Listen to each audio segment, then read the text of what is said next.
और अब बात करेंगे आज की तारीख की।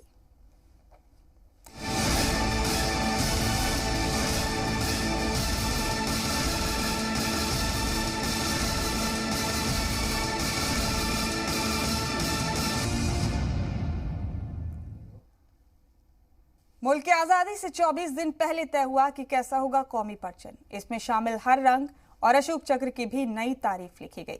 22 जुलाई 1947 को दिल्ली के कॉन्स्टिट्यूशन हॉल में कॉन्स्टिट्यूशन असेंबली के अरकान की मीटिंग थी। इसमें पंडित जवाहरलाल नेहरू ने आज़ाद हिंदुस्तान के लिए एक परचम को अपनाने की तजवीज़ रखी। साल के 8वें महीने का 28वां दिन उत्तर प्रदेश की साबिक वज़ीर आला मायावती को हमेशा याद रहने वाला दिन है, क्योंकि यही वो दिन है जब दुनिया का सबसे मशहूर रिसाले में शुमार फोर्ब्स ने उन्हें दुनिया की 100 सबसे ताकतवर खवातीन की फहरिस्त में शामिल किया।